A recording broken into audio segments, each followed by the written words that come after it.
जय शिवराय शेतकरी मित्रांनो, महाराष्ट्र सरकारने शेतकऱ्यांच्या बाबतीत एक महत्त्वाचा आणि चांगला आनंदाचा असा महत्त्वाचा निर्णय घेतलेला आहे।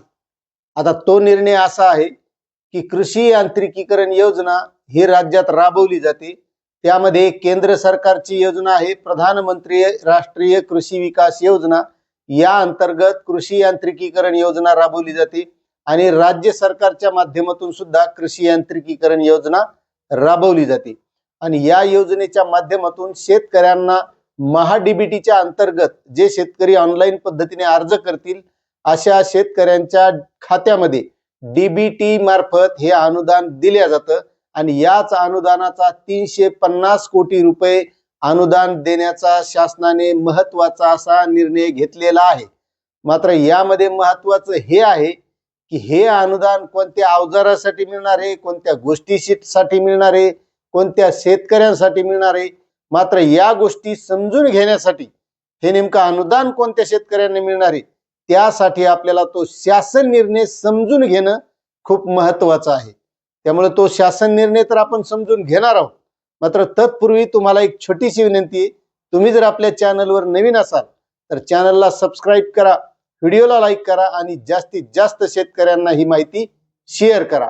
तर शेतकरी मित्रांनो, शासन निर्णय असा आहे, सन 2022-23 ते 2025-26 या वर्षात प्रधानमंत्री राष्ट्रीय कृषी विकास योजना PMRKVY DPR बेस्ड कंपोनंट अंतर्गत 350 कोटीचा निधी कृषी यांत्रिकीकरण प्रकल्प राबविण्यास सुधारित प्रशासकीय मान्यता देण्याबाबत हा शासन निर्णय 27 फेब्रुवारी 2026 रोजी निर्गमित करण्यात आलेला आहे।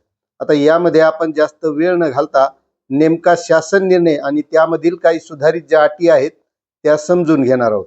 तर हा 350 कोटी रुपयांचा निधी आहे आणि सदर प्रकल्पाची अंमलबजावणी कृषी यांत्रिकीकरण उपअभियानाच्या मार्गदर्शक सूचनानुसार व खालील अटीस अधीन राहून करण्यात यावी।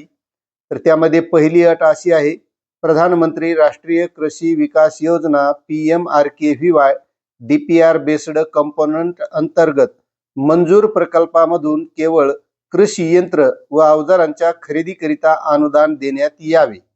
या निधीतून ट्रॅक्टर खरेदीसाठी अनुदान अनुज्ञेय असणार नाही। या समजून घ्या गोष्टी। सदर प्रकल्पाची अंमलबजावणी महाडीबीटी पोर्टलवर करण्यात यावी। लाभार्थ्याकडून अर्ज महाडीबीटी पोर्टलवर स्वीकारून प्रथम अर्ज प्रथम प्राधान्य पद्धतीने लाभार्थ्यांची निवड करावी।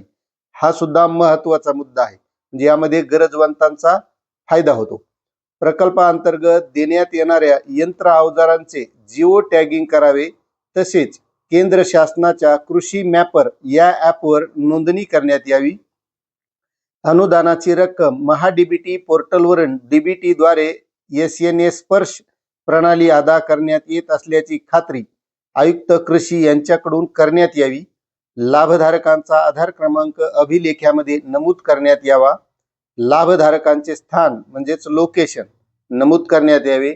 आणि शेवटची सूचना आहे, प्रधानमंत्री राष्ट्रीय कृषी विकास योजना PMRKVY DPR बेस्ड कंपोनंट मधून कृषी यांत्रिकीकरण प्रकल्पासाठी उपलब्ध करून देण्यात येणाऱ्या निधीमधून क्षेत्रीय स्तरावर कार्यक्रमाच्या अंमलबजावणीची कार्यपद्धती आयुक्त कृषी यांचेकडून विहित करण्यात येऊन सर्व क्षेत्रीय अधिकाऱ्यांना कळविण्यात यावी।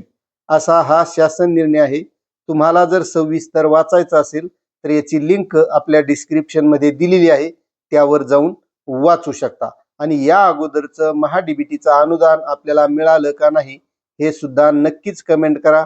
मात्र चॅनलवर नवीन असाल तर सबस्क्राईब करा, व्हिडिओला लाईक करा आणि जास्तीत जास्त आपल्या शेतकरी बांधवांना शेअर करा। धन्यवाद।